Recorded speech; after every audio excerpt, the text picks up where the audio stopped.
Hey, what's poppin', everybody? We finally connected. We finally did it. Got the clean sweep we did yesterday. That one felt good, man. Now, I'm not gonna lie, that one was personal for me. It felt like we were in just an absolute rut. We just could not connect on anything, and finally got things to go our way for us yesterday. I'm probably gonna retire after that one because that was a rough one. No, I'm just kidding. Did feel good though to finally get one to connect. The lock of the day was Yusuf Nurkic over 24.5 points and rebounds. This looks pretty good after one quarter, looks pretty good at the half. And then I think he only recorded a layup in the third. And Drew Eubanks was playing fantastic. In the third quarter, Drew Eubanks, in like a minute and 30 span, recorded 7 points and rebounds. He was going off. He was going crazy. Really, I didn't think they had a shot of hitting once we into the fourth quarter. I think he needed 9 going into the fourth quarter.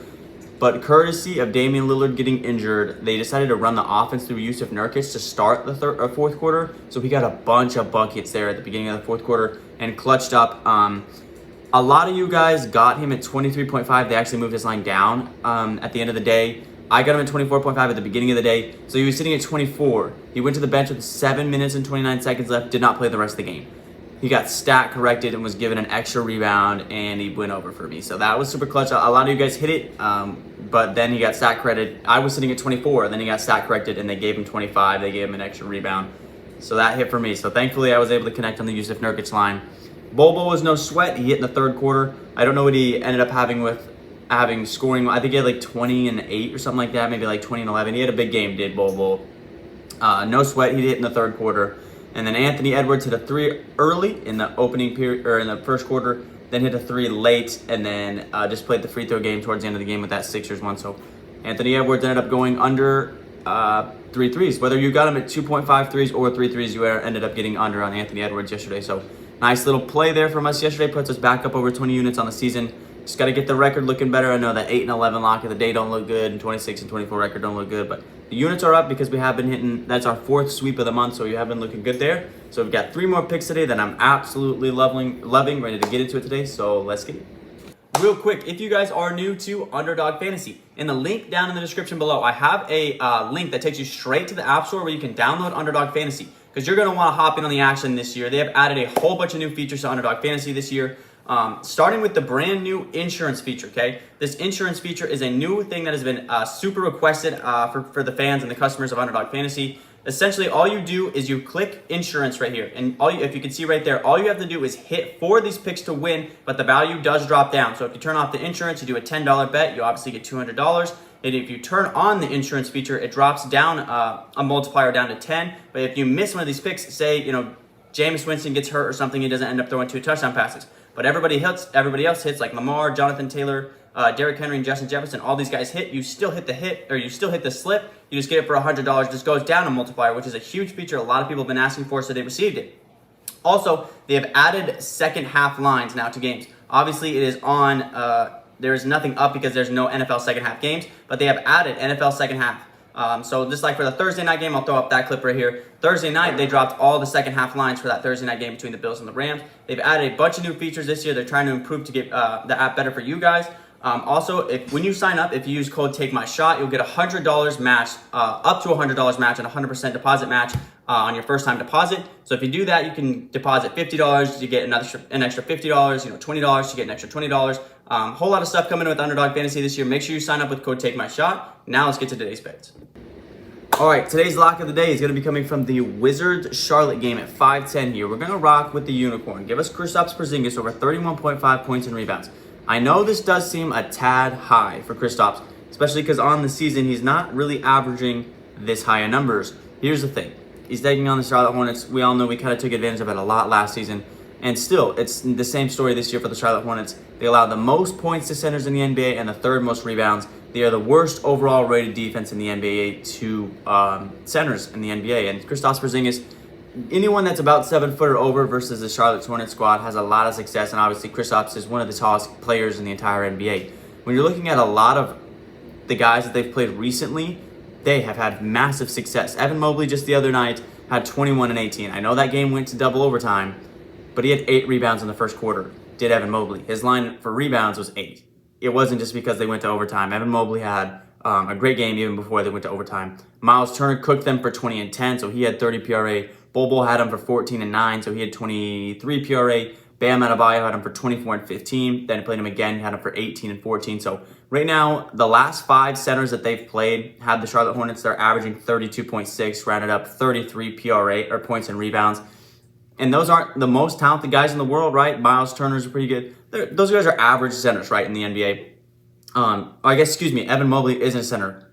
He is a power forward, so I did mess that up. That's okay. Jared Allen also had a double-double in that game. So I had a very similar stat line to Evan Mobley. That's my mistake. Evan Mobley is a power forward, and so that stat is going to be just a little bit wrong, but that's okay. I think Jared Allen also had like 20 and 10 in that game, so don't stress that one. Still going to be a big stats that centers are putting up versus the Charlotte Hornets. Kristaps Porzingis, of course, is the center for this Wizards in their current offense. Last season, in just 23 minutes as a part of the Dallas Mavericks, Kristaps had 24 and 13 in just 23 minutes.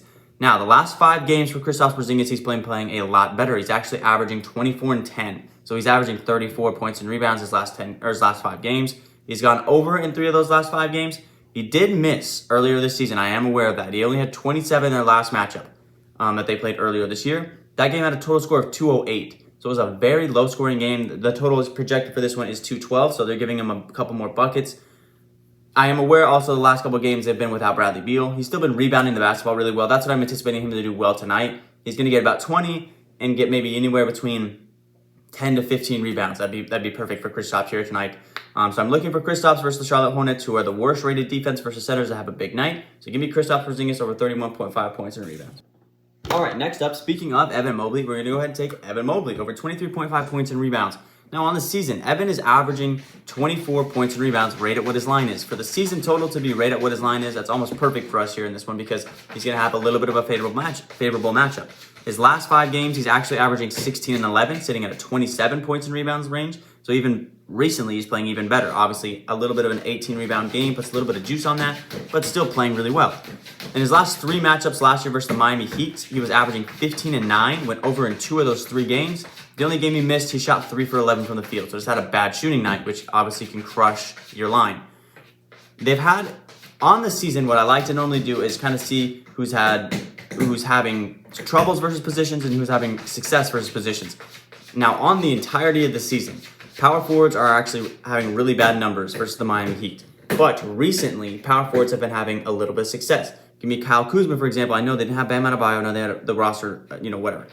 Kuzma had 29. Scotty Barnes had 25. And Torrey Craig with, Mikal Bridges, DeAndre Ayton, Devin Booker, still managed to get 19 on a team where he is like the 5th option, right? Mason Plumlee even had a massive game. He had, and I know Mason Plumlee is the center technically for the Hornets, but he's just the biggest guy on the floor like Evan Mobley will be. I won't put that into the data, but Mason Plumlee did manage to have 14 points and rebounds in one game and then 28 in that other game. So there's been a little bit of recent success for power forwards versus this Miami Heat team with Bam Adebayo on the lineup and even without Bam Adebayo on the lineup. So I'm liking that. The combination of Mobley having really good success recently, averaging 27 points and rebounds last couple games, and power forwards kind of having their way a little bit versus this Miami Heat team. We're going to take Evan Mobley today over 23.5 points and rebounds. In our last play of the day, I feel like it's going to be pretty obvious. We're going to go ahead and take De'Aaron Fox over 24.5 points today for him.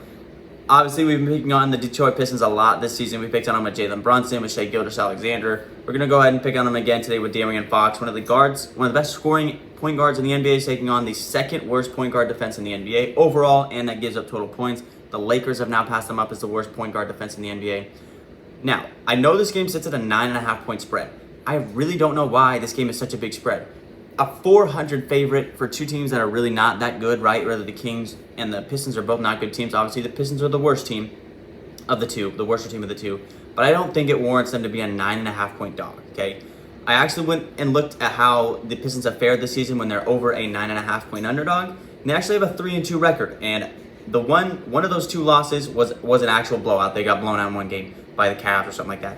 But the one game, the other loss as a 9.5 point dog was against the Celtics, and they actually kept that game close. The only reason they were able to cover that spread is because they hit some late free throws because they were playing the foul game. So really, they're actually 4-1 against the spread because they were able to keep that game versus the Celtics close enough. They just barely covered against the Celtics. The Celtics covered against the Pistons on the hook on some late free throws. So they're really 4-1 when they're facing teams where they're a 9.5 point or higher dog. So I really think they're going to keep this game close. I don't think this game should be a 9.5 point spread. You guys know I don't really bet team props all that often, but I would take the Detroit Pistons plus 9.5 tonight versus the Kings. I don't think this is going to be that big of a blowout. I really don't. Their two matchups last year, there was one blowout. They had one game that was 133 to 131. In that game, De'Aaron Fox had 27 points. And then in the following game that season, they had a 129 to 107 blowout in that game. De'Aaron Fox had 19. But there's actually 6 players in that game that had over 15 points for the Kings. So it was just a whole lot of great production from players that normally don't put up as much production as they did that game. Also in that game, the Detroit Pistons had a 12-point first quarter, and that kind of crushed them for the rest of the night. They kept it across the box score. They kept it even the rest of the night. They just had only a 12-point first quarter, and that kind of killed them that night. Now, so with that being said, I do think this game is going to stay close long enough for De'Aaron Fox to be on the floor and him to get these buckets. Obviously, people are probably going to be worried because of that 9.5 point spread. I'm really liking that 9.5 spread, okay? Those teams that the Pistons kept it close against, they kept it close against Boston, they kept it close against Toronto, they kept it close against the Clippers, and they kept it close against the New York Knicks. Those are all 4 very good teams that are much better than the Pistons, so I don't know why the Kings are getting this big of a spread. Now, I know I've spent way too long talking about the spread there. We've obviously talked about in the past how much success guards have had versus the Pistons. I don't really think I need to go over it even more. I will, but I don't think I need to really, but I will. I didn't want to take the entirety of the season as a whole and compare all those guys to De'Aaron Fox, right? Because I wanted to compare teams that are led by point guards in scoring and compare that to how they've played versus the Pistons, and the success is pretty massive. Jalen Brunson, I would say, Jalen Brunson, RJ Barrett, and Julius Randle are kind of like 1A, B, and C. They don't really have a clear number one guy. I guess you would kind of say it's Randle, but those guys all kind of share even loads offensively. He had 26 in his matchup. Shai Gilgeous-Alexander, obviously the number one guy in their offense, 33. Curry had 32. Trae Young had 36, and he came back and had 35. Halliburton had 24, and then Jalen Brunson had 17. So obviously massive, massive success for leading teams' point guards versus this Detroit Pistons offense. I know I spent the majority of this clip talking about how I think this game is going to be much closer on the spread, but if this game does manage to stay close and then De'Aaron Fox doesn't have a bad shooting night, he should absolutely crush this line. So give me De'Aaron Fox over 24.5 as our final pick of the day. All right, guys, so with that being said, that means today's perfect three-slip will be the lock of the day, Kristaps Porzingis over 31.5 points and rebounds. Then give me Evan Mobley over 23.5 points and rebounds. And then give me De'Aaron Fox as our last play of the day over 24.5 total points against the Detroit Pistons. All right, guys, that's going to wrap up today's video. I know you guys are probably wanting NFL props. I know I put out a poll last week if you guys were wanting to see those again. You guys crushed the yes button. You guys want to see those totally. I will tell you guys right now, the lock of the day is going to be Zach Wilson under his fantasy score versus the New England Patriots. That's 100% a play I'm going to make. I'm kind of waiting on some other lines. A lot of injuries, obviously, still through this course of the season. So I will post it on Twitter, but just know that Zach Wilson will 100% be the lock of the day under on his fantasy score. Other than that, I'm still kind of waiting on a couple more plays. Getting close to about an hour till kickoff for most of these games, so that's when a lot of injury, get finalized, like guys playing for sure, guys not playing for sure. So wait on that. That will 100% be on Twitter. If you guys aren't following me on Twitter, follow me there because I post every single pick I make on Twitter as well as Instagram. But that being said, guys, I had a great day yesterday. Felt really good to get one to go through the bucket and just try to go back to back. I think our sweep record in a month, I believe, is 5. So we got 4 right now with about 2 weeks left in the month. Maybe about a week and a half left in the month. So let's try to break the record of 5. Try to go for 6. But with that being said, guys, I'll catch you tomorrow. Peace.